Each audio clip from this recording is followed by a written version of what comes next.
नमस्कार, news point में आपका स्वागत है और मैं हूं ललित खजूरिया। पढ़े लिखों के बेरोजगारी की फौज लगातार बढ़ती जा रही है। तादाद इतनी ज़्यादा हो गई है कि एक पोस्ट के लिए अगर कोई अप्लाई करता है, जो फॉर्म भरते हैं, तो हज़ारों की तादाद में उस पोस्ट के लिए अप्लाई किया जाता है। लेकिन दुख उस बात का होता है जब ये पढ़े लिखे बच्चे फॉर्म भरते हैं, फॉर्म के बाद इन्हें कॉल आती है, उसके बाद बाकायदा टेस्ट होते हैं और इंटरव्यू होते हैं। इंटरव्यू के बाद ये इंटरव्यू क्लियर करते हैं, बाकायदा एक शॉर्ट लिस्ट निकाली जाती है कि हाँ, आपकी नौकरी लग गई है। लेकिन ये नौकरी कब लगेगी ये भी कहना मुश्किल है, क्योंकि आज का जो दौर चल रहा है वो इस तरह का दौर चल रहा है कि नेताओं को पढ़े लिखे इन बेरोज़गारों से कोई लेना देना नहीं। और जो जितनी भी तंजीमें हैं दूसरी, जो खुद को कहती है कि हम युवाओं के साथ हैं, उनका अता पता नहीं। ऑफिसर्स हैं कि बार बार इन बच्चों को चक्कर लगाते हैं। और तो और गवर्नर साहब ये कहते हैं कि जम्मू कश्मीर में भ्रष्टाचार बहुत है और सरकारी नौकरी पाना बेहद मुश्किल है, जिसका नमूना ये देखने को मिल रहा है कि सब इंस्पेक्टर के इन लोगों ने एग्ज़ाम पास किया, उस लिस्ट में इनका नाम आया, नौकरी तो लग गई लेकिन ज्वाइनिंग नहीं हो पा रही है। क्या कारण है, इन्हीं से हम बात करेंगे। हर एक सपना होता है कि उसके कंधे पर स्टार लगे। कई होते हैं कि हाँ जी, मैं पुलिस में जाना चाहता हूँ। इन्हीं से बात करते हैं। सर, क्या नाम है आपका? जी, मेरा नाम ज़हूर अहमद है। मैं अहमद साहब, ये बताओ फॉर्म क्यों भरा था? दिल से बताना। जी, मैं कश्मीर से हूँ और कश्मीर में ये लोगों को कहा जाता है कि कश्मीर के युवा जो हैं वो पुलिस फोर्सेस में, आर्म फोर्सेस में इंटरेस्टेड नहीं है। मैं उनका ये जो है भ्रम दूर करना चाहता हूँ। मैं एक कश्मीर का कैंडिडेट होने के नाते ये चीज़ उनके मन में बिठा देना चाहता हूँ कि हमें फोर्सेस ज्वाइन करनी है। और इसके लिए हमने 2 साल कड़ी मेहनत की।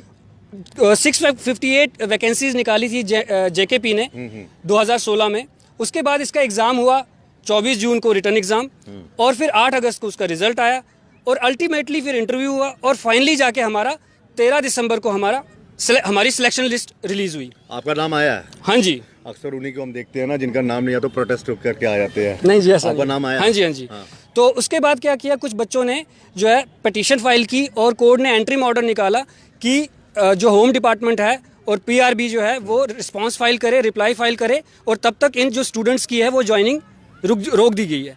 तो मेरा होम डिपार्टमेंट से ये अपील है, रिक्वेस्ट है कि वो जल्द से जल्द, मतलब जो है 3 महीने, हाँ जी, 3 महीने हो चुके हैं, लिस्ट में आपका नाम आ चुका है, आपको एक किस्म का सरकारी नौकरी मिल चुकी है। हाँ जी, लेकिन कंधे पर अभी स्टार नहीं लगे, यूनिफॉर्म नहीं मिल रही। हाँ जी, हाँ जी। कहाँ दिक्कत आ रही है?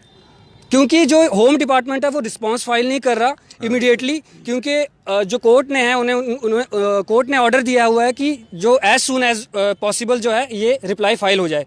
लेकिन होम डिपार्टमेंट की तरफ से अभी तक कोई रिस्पांस नहीं गया। बड़ी दिक्कत तो यही है, कोर्ट तो कहता है एज सून एज पॉसिबल, हाँ जी, लेकिन अधिकारी मतलब सुनते नहीं है, मुझे है ना, उनकी मुझे लगता है वो सुनते जी सर। ऐसा है कि सर ये आपका नाम क्या है? सर मनदीप कौर, मतलब मैं पुंछ रीजन से हूँ जी। आप भी मतलब पुलिस? सर हम सब बिल्कुल, हम सब सिलेक्टेड कैंडिडेट्स हैं। हम सब अपनी कम्युनिटी को सर्व करना चाहते हैं।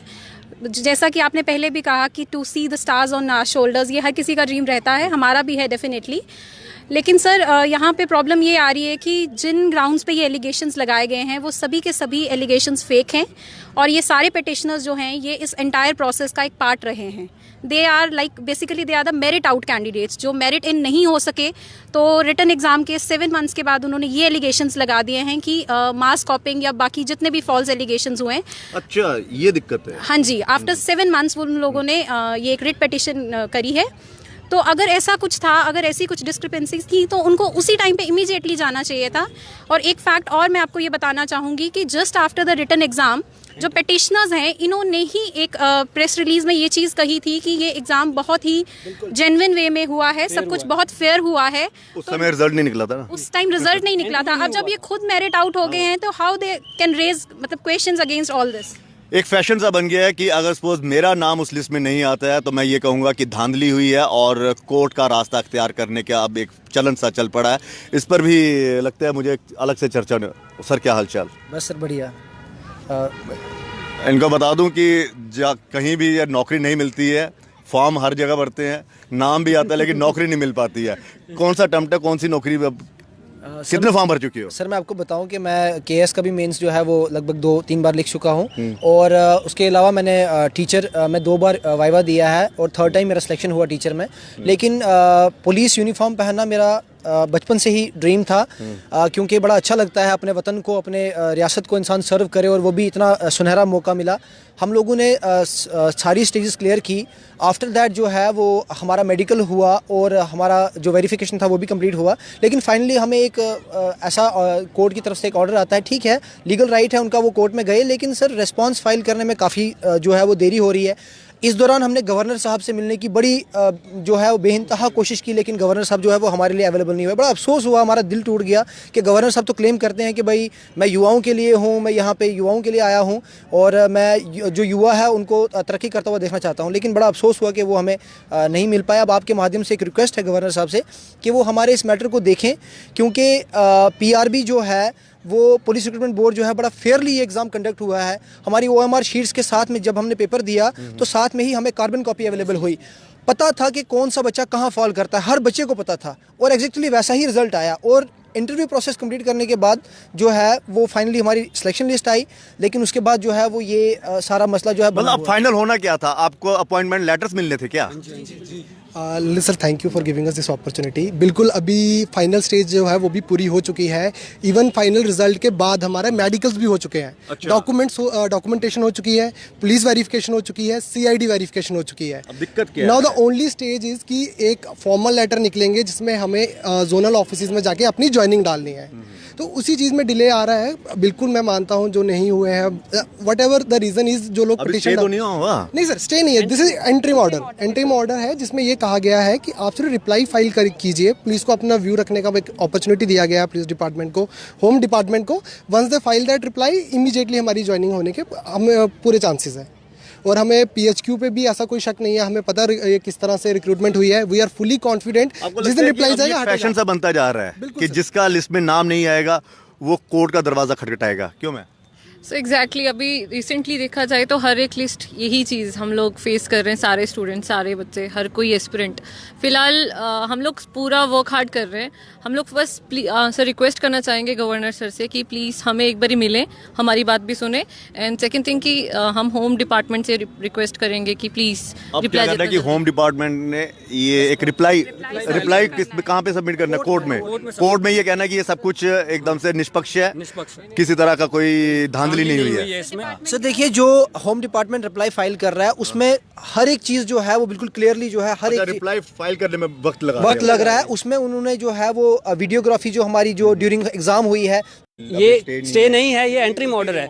लेकिन उनको भी इस चीज़ की चिंता सता रही है कि क्या होगा। साइकोलॉजिकली हम भी सफ़र कर रहे हैं, हमारे पेरेंट्स भी, और हम ऐसी most of the candidates are from middle class and lower middle class families, तो वो बेचारे इतना ज़्यादा सफ़र कर रहे हैं financially as well as psychologically. तो मैं ये दूसरे रिश्तेदारों की भी तो तन सुनने को मिलते हैं। मेन ये सबसे ज्यादा आजकल का ये फैशन हो गया कि रिश्तेदार पूछते हैं और भाई क्या कर रहा है, नौकरी लगी कि नहीं लगी।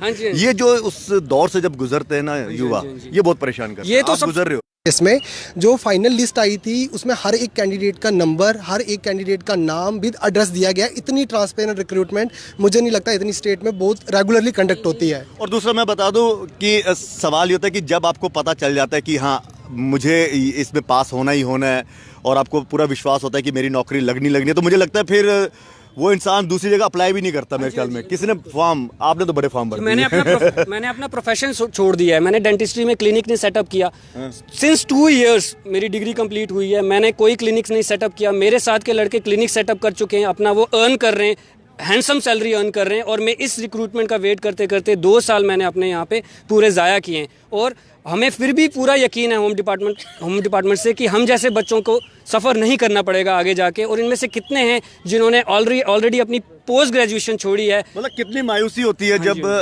रिजल्ट आपके फेवर में होता है और फिर भी आप ज्वाइन नहीं कर पा रहे हैं अपनी पुलिस सर्विस जो भी है, और ऊपर से आपने दूसरा फॉर्म भी नहीं भरा होगा। किसी ने ऐसा है, कोई झूठ तो नहीं बोल रहा, किसी ने भरा कोई दूसरा फॉर्म इन 2-3 सालों में? एक्चुअल में सर हमने भरा है। सर मैं 2015 में नौकरी कर रहा हूँ, तो मैंने 2015 में जैसे पता चला कि अभी नोटिफिकेशन आने वाला है, 16 में नौकरी की मैं छोड़ दी। फिर इसी के लिए तैयारी कर रहा था मैं सर। अच्छा, मतलब नौकरी आई, हाँ, तो वो छोड़ दी इसके चक्कर में? हाँ सर। तो नहीं सर नहीं, तब मैं दिल्ली में जॉब करता था, प्राइवेट सेक्टर में। हाँ, फिर मतलब कि पुलिस में जाने का शौक़ था, तो 2 साल तैयारी की। 16 में नोटिफिकेशन आया, 17 में, मतलब लगभग 2.5 साल। नहीं 17 में, 18 में, 19 आ गया सर। अब 3 साल वेस्ट हो गए, क्या करें आप खुद बताइए। मतलब पैशन सर इतना ही बोलना चाहेंगे कि मतलब हम ये बैठ के सोच रहे थे कि इतना अच्छा ट्रांसपेरेंट रिक्रूटमेंट चल रहा है, सब कुछ सही चल रहा था। रिज़ल्ट आया, रिज़ल्ट के बाद हम इंटरव्यू के लिए तैयार करने लगे। सारे तैयारी कर रहे थे। जो पैटिशनर्स हैं मोस्ट ऑफ देम वो यहीं से बाहर हुए, इंटरव्यू से ही बाहर हुए। अगर आप उनका रिजल्ट उठा के देख लो, इंटरव्यू से ही बाहर हुए हैं। एक्चुअली उन्होंने वेट किया कि अगर हम सेलेक्ट हो जाते हैं तो ठीक है, अगर सेलेक्ट नहीं होते तो देख लेंगे क्या होने वाला है। पहले खुद कह रहे थे कि बड़े अच्छे मतलब वो मतलब थर्ड स्टेज से पास, सेकंड स्टेज से पास होके, थर्ड स्टेज से पास होके ये सेकंड स्टेज पे क्वेश्चन मार्क कर रहे हैं। ये कैसे? इंटरव्यू क्यों दिया आपने 6 मंथ्स के, डेट टू आफ्टर 6 मंथ्स। और पहले खुद ही कह रहे थे कि बिल्कुल फेयर है, सब कुछ फेयर है। इवन ऐसे कैंडिडेट्स भी हैं जो हमें पर्सनल मैसेजेस करते थे कि मेरा वेटिंग है, क्लियर हो जाएगा नहीं हो जाएगा, वो भी पटिशनर हैं।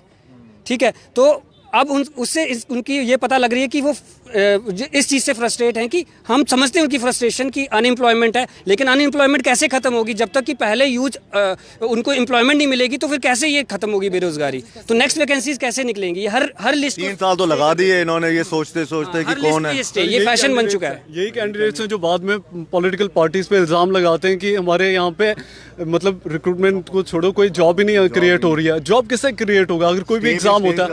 आप जो भी लिस्ट डालो केस के, लगता है हमारी स्टेट में स्टे खेला जा रहा है। क्यों है ना, स्टे खेला जा रहा है। आप ले ले, मेरा नंबर नहीं है, मैं ले लूंगा। फैशन बन गया सर।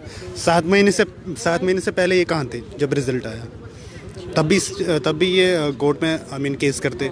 7 महीने के बाद ये कर रहे हैं, इंटरव्यू प्रोसेस में अपीयर भी हो रहे हैं। Then after them is claiming that the whole process is जो भी फ्रॉड हुआ है। और ऊपर से विभाग भी आपका साथ नहीं दे रहा है कि जल्द से जल्द वो अपना जो रिप्लाई है वो उसमें कोर्ट में। सर होम डिपार्टमेंट में एक्चुअल में रिप्लाई जो है वो वहीं पे जो है वो वही मैटर करेगा। वो फाइल करेंगे तो आफ्टर दैट हमारी जो है इमीडिएटली अपॉइंटमेंट ऑर्डर्स जो है वो हो जाएंगे।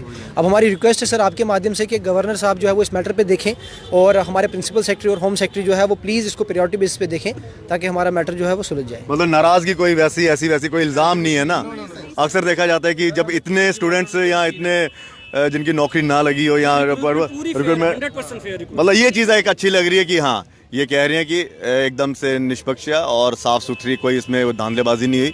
लेकिन सवाल यही है कि इंतज़ार है कि कब इनके कंधों पर जो है वो स्टार्स लगे, और ये भी खासकर अपने रिश्तेदारों को तो बता सके कि हाँ अब नौकरी, और मुझे लगता है कि नौकरी मिलेगी तो शादी भी हो जाएगी।